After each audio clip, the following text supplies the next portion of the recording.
This is Dr. Karen, and you are listening to the Are They 18 Yet podcast, where I help pediatric therapists become better leaders so they can make a bigger impact with their services.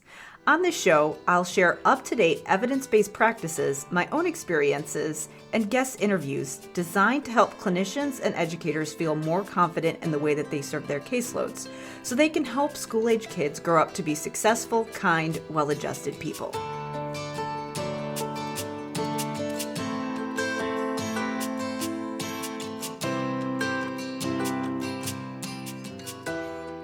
Hey there, it's Dr. Karen, and welcome to episode 86 of the Are They 18 Yet podcast. In this episode, I am talking about conflict in the workplace. The examples that I give are within the school setting, but this is relevant for you if you are in a healthcare setting, if you're in a private practice as well, because really we all need to work together to support kids. Now, this was originally taken from the program called SLP Learning Academy, which is now called the School of Clinical Leadership. So a lot of these trainings are no longer in the program because I have expanded it and made the program for all pediatric service providers who are supporting K-12 kids. So this could include psychologists, social workers, speech pathologists, other types of therapists, other service providers. So really, I found that in order to really support K-12 kids, I needed to support the entire team. And so that's why I think a lot of these issues with leadership in education and healthcare, really, they need to come from people working together. So that's why this topic is so important, because I think it's really disheartening when team members turn on each other. But unfortunately, everyone gets frustrated. Everyone is working in their silo, not because they want to, just because, it's hard to collaborate across the board. So I really wanted to talk about this topic. And I am sharing some examples from the SLP's perspective because I have taken this Q&A from the program that was, again, originally designed for SLPs, but I think that this is something that can happen across disciplines. Some of the examples that I'm going to give here, I have seen happen to social workers, for example. People not really understanding what they do, and so they, misinterpret different decisions that they might be making. So that certainly happens. Now, the other thing I wanted to say is that in this particular scenario, it almost seems kind of like an SLPs versus the teachers kind of thing. I just wanted to say that I have had some amazing partnerships with teachers. And again, I think we all need to be on the same team. And so I do give some recommendations for SLPs to create buy-in and work with teachers, but I don't want this to seem like we're on separate teams. We're all on the same team. And I think that really what you want to do and how you want to look at this, regardless of whether you're a teacher, whether you're a therapist, even if you're a parent who just wants to advocate for your kids, I think that we all need to form an alliance together. So I wanted to just say that really these principles, even though they are specific to certain disciplines in the context that I am sharing them, I think that they can be really applicable to anybody who's wanting to support kids. So before I move on, I wanted to just mention that I do address some of these topics, and I do coach people through scenarios like this in the School of Clinical Leadership. The School of Clinical Leadership is all about, you guessed it, clinical leadership. So what that actually means is that I help you to better leverage your time through a concept that I refer to as asset stacking.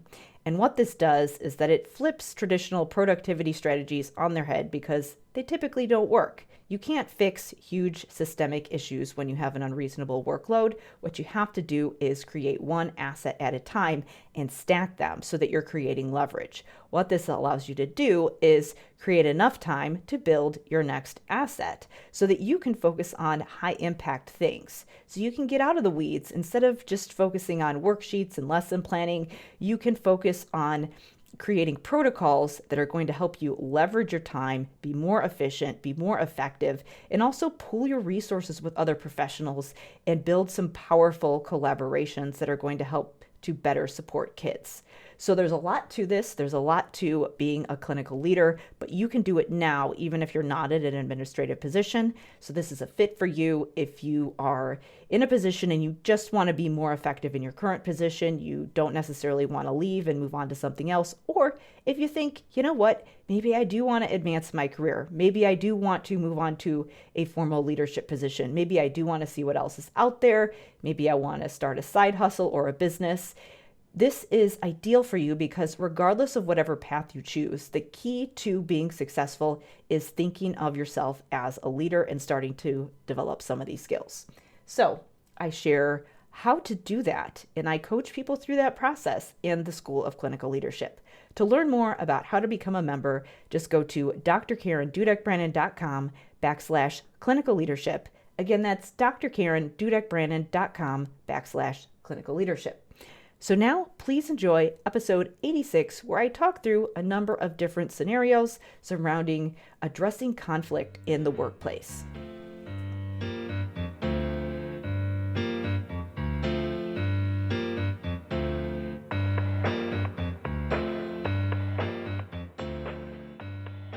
We have a couple different things that we're going to talk about today. I left one to be answered from last week because I was diving into another topic and I wanted to make sure that I gave this question it's a good, thorough response. And that is what to do when there is any conflict with other colleagues in your building, or when the other people in your facility have a negative view of the SLPs and the services being done, whether it be you hear a teacher making negative comments about another SLP in the facility, or when there's just kind of this negative perception of the people who are providing the services just because of lack of communication, lack of understanding, and things like that. So we're going to dive into that issue a little bit, and I'll talk about the specific member scenario that brought up this question and some resources that you can use and some action steps that you can do if there are some people in your facility that maybe aren't perceiving you in a positive light, and how you can start turning those relationships around. So we'll talk about that first. We'll follow that up with some questions about evaluations and measuring progress on language therapy tasks. And then we will wrap it up by talking about some different service delivery options. I know that we've got members that are mostly all over the United States, but sometimes there are different stipulations as far as different caseloads, how much you can see students. There might also be some considerations that you have to make if you're a private practitioner and you're collaborating with people in the school systems. So I'm going to talk through some different options as far as logistics when it comes to scheduling, especially when there is a little bit of a difference in what you can do if you're in a private practice versus in the school, and just helping the two different settings work together. So let's start off with our first question. So the scenario is that there's an SLP in a building that, again, has a large population of students who don't speak English as a first language. It's an area that, again, the building tends to have a high turnover rate and high burnout rate with the teachers. So again, they're already stressed. And then it's also a school district where the SLPs are having to move from different settings a lot of the times. And again, they get interrupted for things like IEP meetings, scheduling conflicts, which sometimes interrupt services and requires therapy sessions to either need to be missed or rescheduled or combined or moved around logistically. So the scenario is that there's two SLPs, and one has been kind of a mentor or just, a colleague to another one. And the second SLP, who's just coming into this situation, had an interaction with one of the teachers, and the teacher made a comment like, are you going to actually see the kids? Or are you going to be like that other SLP that misses sessions all the time? Something to that effect, something to indicate that, at least from the perception of this teacher or other teachers in the building, that there's kind of a perception of the SLPs are missing sessions, they're slacking off, for whatever it is, there's some kind of a negative view about that other SLP.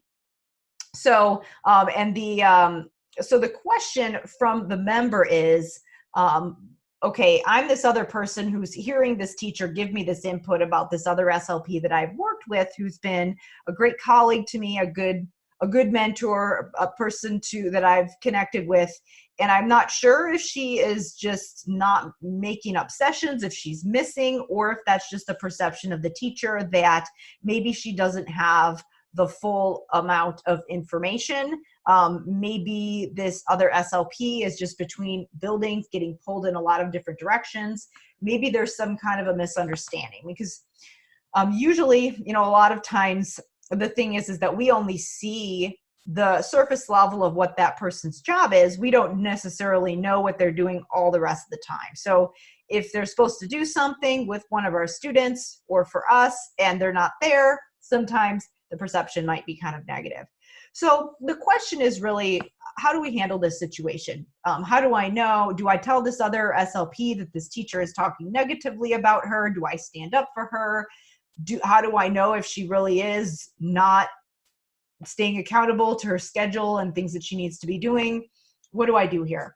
So again, it's a very challenging situation, because again, if you tell her that this other teacher or other people are perceiving her negatively or talking about her, then you're kind of adding to the gossiping that's already going on. So that probably wouldn't be the best route.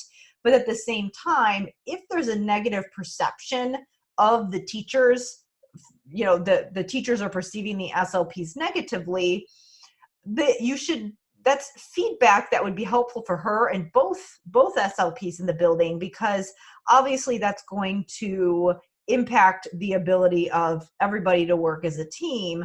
And if people were perceiving me in a way or thinking that I wasn't doing what I was supposed to be doing, I would want to know about it so that I could fix it and address the issue. So it's kind of a slippery slope here. So the first question is, okay, should we tell her? Well, my thoughts are that you would want to have a conversation about it with the other SLP, and just say, I wouldn't directly say something like, this teacher so-and-so said this about you, but more like, I've heard a couple of the teachers, or a teacher, not necessarily mentioning any names, just sharing some concerns about how often we're able to see the kids, or just sharing some concerns about the consistency of services, maybe mentioning that, and then brainstorming together, okay, let's see what we can do about this in order to start to improve that rapport and build those relationships. And maybe you have a little bit of a conversation with her, even present it like, I've been struggling or to stay consistent with all these other meetings that we have to do. Have you ever had this problem? Have you ever had a time where you've had a hard time staying consistent? And maybe just dig into it that way to see what she says about it, because that might be able to kind of going in the back door like that, and maybe just digging in that way and having a conversation with her might give you an indication of what she's actually doing as far as is she staying accountable to the schedule. So you probably want to have a conversation with her about that so that you can get a feel for the situation, but then also do it in a way that doesn't come off as gossipy and create tension between her and that teacher. So now, once you kind of figure that situation out, and hopefully we would hope, again, giving your coworker the benefit of the doubt, we would hope that she's just, not being lazy, but just busy and maybe missing because of meetings and things like that. So if that's the case, number one, the first thing that you want to figure out is there something else that we can do with the schedule to see if we could make up some of those sessions? Or is there another way that we can provide some service and extend the services that we're able to give if we are able to make up those sessions? So one of the things that we want to do, whether we're in private practice or whether we are in a school, is that you want to remember that the actual therapy session that you do, while really important, is only just a small snippet of what your entire service plan, because there are going to be other stakeholders in that child's environment that are going to be able to reinforce what you do. So if you are spending time discussing or consulting with other people, whether that be the parents, whether you're the private practice person talking to somebody at the school, the SLP or the teachers, or whether you're the SLP at the school talking with the teachers and talking about what they can do to reinforce, or seeing what is coming up in the classroom to get feedback on your therapy, we've got to think about that as actually being a service to that child. So even if we miss their therapy session and it might look like something that they're not like a gap in services, we want to at least be doing something in the interim to make sure that they're getting that reinforcement. So, let's say that if you miss a therapy session every once in a while, then if you have something like that where there is some strategies being reinforced in the classroom, then that can actually take your therapy and help it go even further. A lot of people who are trialing things like the 3-to-1 model, again, what they do is 3 weeks of therapy on and then 1 week off. That week off can be used for things like consult. And so let's say that you have a group of third grade students and you spend 20, 30 minutes or whatever discussing stuff with the third grade teacher. That can be considered service delivery minutes for that entire grade level. Now, the thing is that some people say, well, I can't really write that into the IEP. What I started doing is that I would write in a weekly average where I maybe would put them in for 40 minutes a week on my schedule, I would put them in for 40 minutes a week on the schedule that I had them on the 3 weeks, but then I would put 30 minutes a week on the IEP because I knew it would average out. And then that final week, I would be doing consult. Again, it's something that I had to do gradually where I was, as the IEP came up, I documented it. You could, if you wanted to trial something like this for a specific group of kids, do some IEP amendments and just try it for a couple kids, especially if you've got a grade level where there's a lot of kids and you feel like you really need to be consulting with the teachers. You could do some amendments there where you're writing the minutes in a way that it's a weekly average rather than something that has to be done every week. And that way, when you plan your sessions, you can account for the fact that you might be missing some. And then be very clear about that with the teacher and explain how it's going to work. So it's perceived as there's an expectation there where this is how it's supposed to happen, that yes, we're doing direct therapy these weeks. There are going to be some gaps. And that way, when we have meetings, we have some flexibility here, because you also want to think about those things when you're having those IEP meetings. That is a form of service. Consulting with the parents, that is a service. We've got to stop thinking about that as not providing service, because a huge part of what we do is training other people, because that's how we take what is being done in the therapy room and spreading it out. So I think that part of that is just shifting that paradigm in our heads, because we feel guilty often, like we're missing therapy, but actually we're doing other things that are part of our job that are also a service to the students. Providing direct services is not the only thing that we do. And so we've got to realize that first, but then also when we have those interactions with teachers and when we're talking with them, then we also can set that expectation that, okay, like my role is multiple, like I don't want to say twofold because it's multifold, I guess, but really it's that we're not just a service provider who is pulling kids into the speech room. That's not all we do, and that's not the only way that we can affect students' language. We can affect students' language by also doing some training. So here's the other thing about that, is that if we are doing consultation, this is a great story that I was actually in a training that they were talking about the 3-to-1 model, where you do 3 weeks on and then 1 week is consultation. And And you know what? You might not be able to do a full 3-to-1. Maybe you do like a 5-to-1 or something like that, where you have 1 week where you're doing consultations and observations and things like that.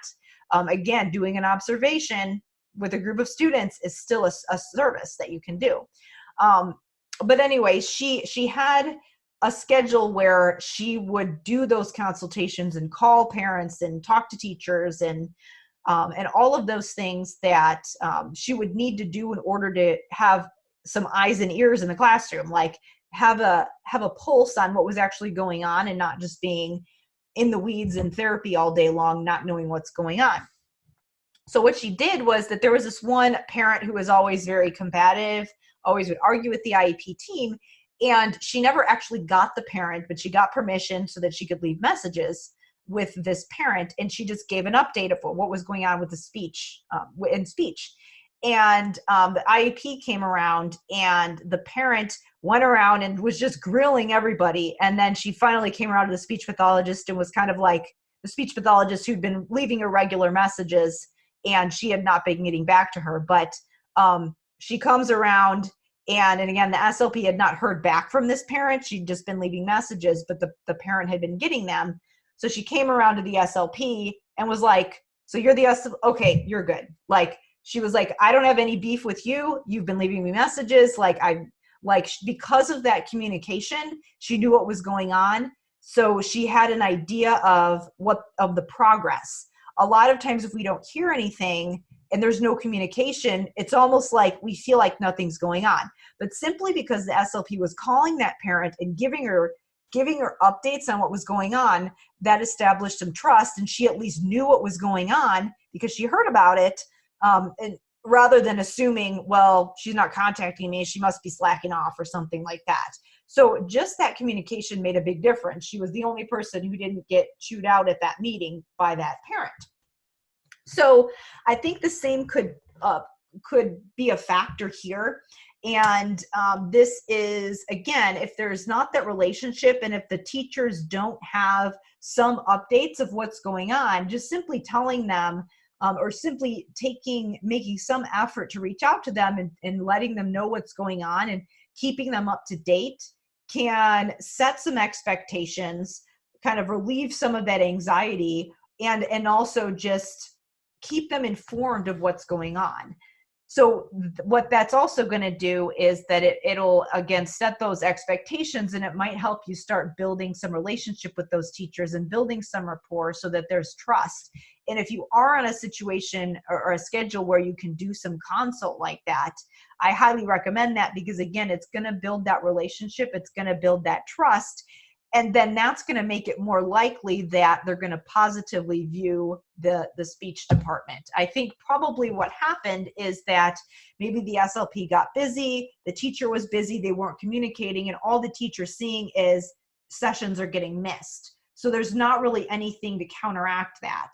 So that's probably what was going on. I know that there was I remember one of the teachers that I worked with, and I also worked with this social worker who moved between buildings, and the teacher made kind of a snide comment to the social worker where it's like, oh yeah, well, like when you go move between buildings, you can just kind of do whatever you want, because you can just use it as an excuse and say, I can't be there, I'm at another building. Like, the social worker was a little bit offended because she thought to herself, and she shared this with me afterwards, she said, you know what, why does she think that I would try to not do my job just because I'm not at another building? But again, all the teacher saw was she just comes in and out, and she's only here part of the time. So again, a lot of times just telling them, showing them what you're doing so that they have an idea, and they have an idea of what you're doing, can be a big factor in doing and keeping those lines of communication only open.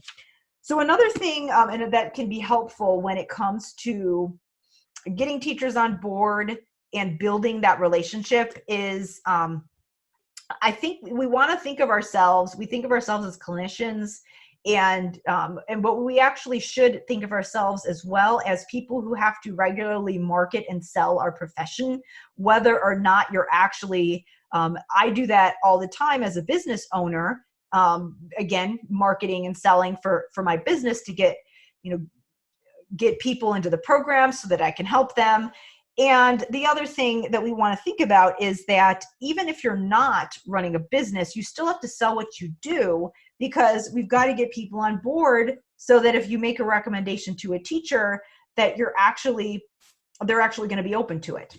So I wanted to share a book that's been really helpful. It's by Robert Cialdini, and it is called Influence.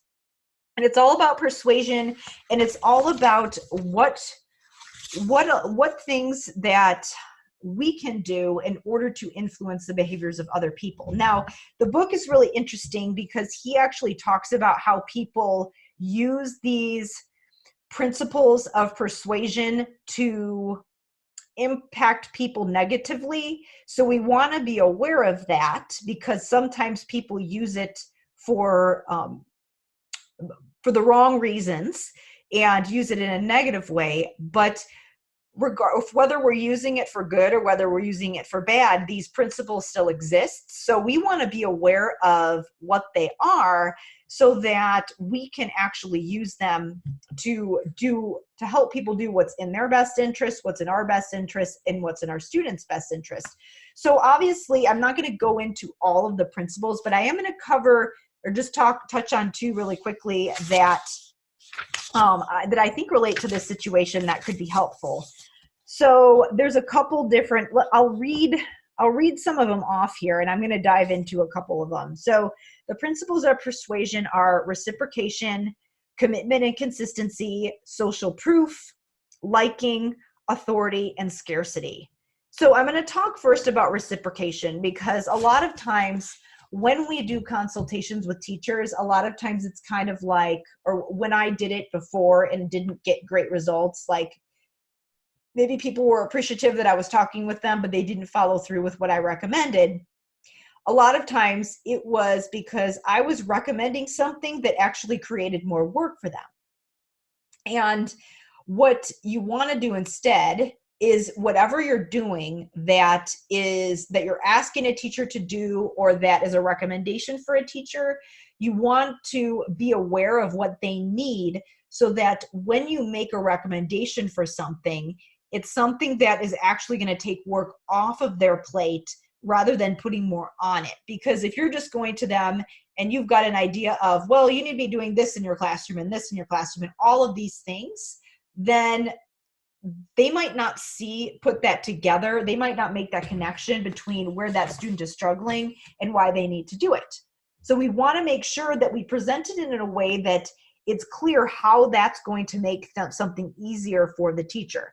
So what this has to do with reciprocation is that the principle of reciprocation is that when people do something for us, normally, unless we're kind of like, yes, some people are kind of takers and they'll take advantage, but in general, when people do things for us, we feel kind of imbalanced, and we feel like we should do something in return. So for example, I was going to hire this accountant, and well, actually I am going to hire him to do my taxes for me. And I've actually had 2-hour-long conversations with him, and he hasn't charged me yet, because one was just an initial consult to see if his needs and see if it was a good fit. And then I said, okay, I'll get back to you. And then a year later, I said, you know what? I think I do want to have you do my taxes this year. Should I just contact you when we go and sign up for that consultation? He said, no, come in, we'll talk again. We had like 2-hour-long conversations, and it's driving me crazy that he's done that for me. And it feels weird to me that I haven't paid him yet, or that I haven't it just feels like this weird power dynamic. It's almost like when somebody keeps taking you to dinner and you're like, please let me just pay for the next one, kind of a thing. So what we want to do when we are making recommendations for teachers, in addition to making it seem like we're taking it off their plate, is that we want to be of service to them. So when we're talking to them, we want to figure out what they're struggling with relating to our students, and then figure out how we can help them. And hopefully we can try to work in something that has to do with what we're doing in therapy, but just be of service to them, make their lives easier. And that's going to make them more likely to again, if you do have something that you want them to do that maybe might seem like it's adding more work to their plate, if you've already done something for them, it's going to be more likely that they're going to do something for you. And this could be even things like, and again, in that situation, it's kind of like, well, yeah, they should do it because it's all doing something for your students, really. But just having that relationship with them and just helping them, being there and making their lives easier can go a long way, especially if maybe there are some things that are favors that you might ask them to do, like, switching the schedule around or being flexible with that. They're going to be more likely to do things for you if you do something for them first. So even though it might be in a situation where you kind of feel like, they're always complaining, they're inflexible, all of those things, extending that olive branch first, somebody's got to be the one to do it. So if you do it first, maybe you've got to do it a couple times especially if there's a tense relationship, or especially if there's maybe been somebody else that's been providing services in that building and they're thinking of SLPs as negative as a whole, you might have to make up some ground there. But that's one thing that you can do, just being of service and being aware of when you're asking them to do things, being aware of if it's creating more work or if it's something that's actually taking work off their plate. So that's reciprocation. So again, something to keep in mind when you're doing those consultations. Let's see. The other one that we can talk a little bit about is social proof and liking.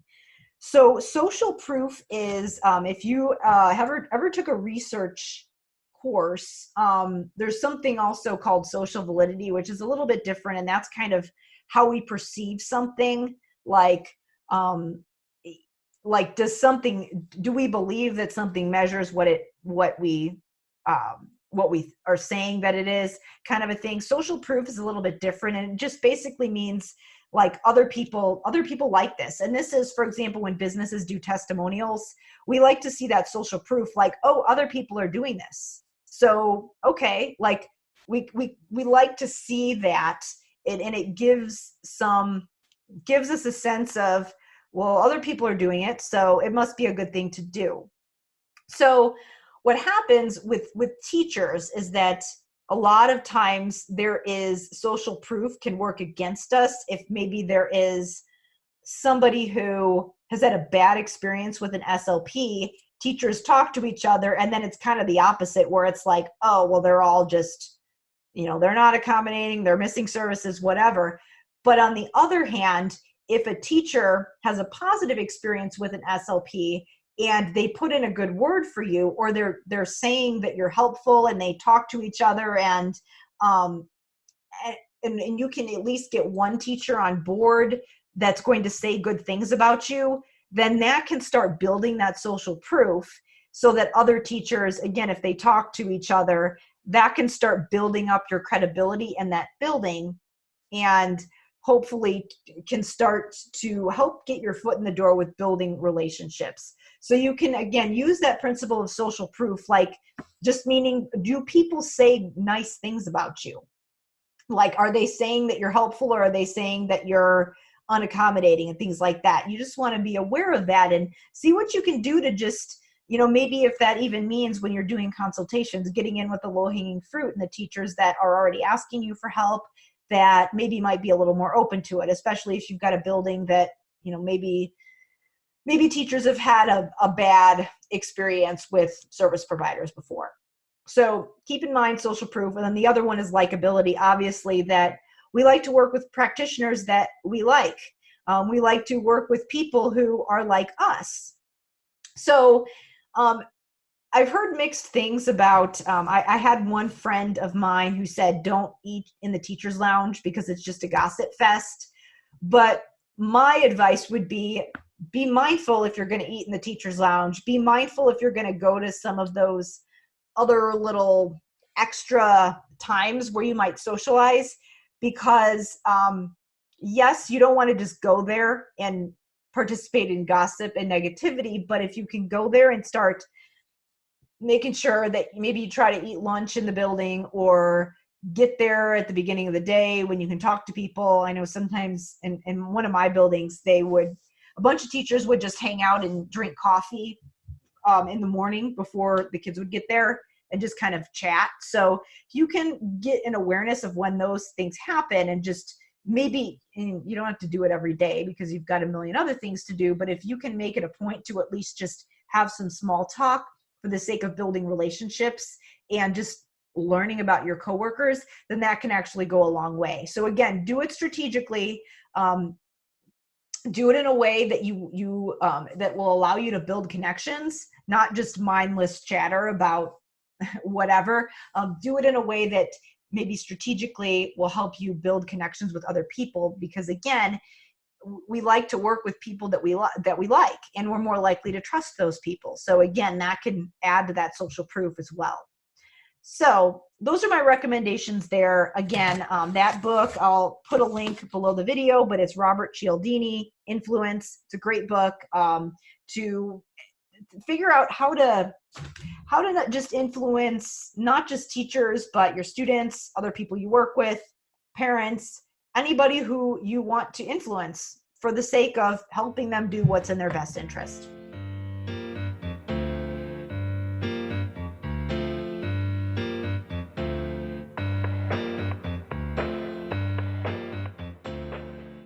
Thank you so much for listening. Again, if you are interested in joining the School of Clinical Leadership, if you are someone who wants to make a bigger impact on your caseload, if you want to have more leverage and influence over the way that services are delivered in your facility, then definitely check out the School of Clinical Leadership. In this program, I help you better leverage your time and use what I refer to as the asset stacking method so that you can rework your productivity system so that you can make time to do some of those high impact activities that you know you should be doing, but maybe you don't have time for, such as building relationships or collaborating with other professionals. To check out the School of Clinical Leadership, just go to drkarendudek-brannan.com/clinical leadership. Again, that's drkarendudek-brannan.com/clinical leadership. As always, thank you so much for listening. Remember, it always helps me out if you leave me a rating and review on Apple or Spotify or wherever you listen to your podcasts. And we will wrap up for now, but I will see you in the next episode.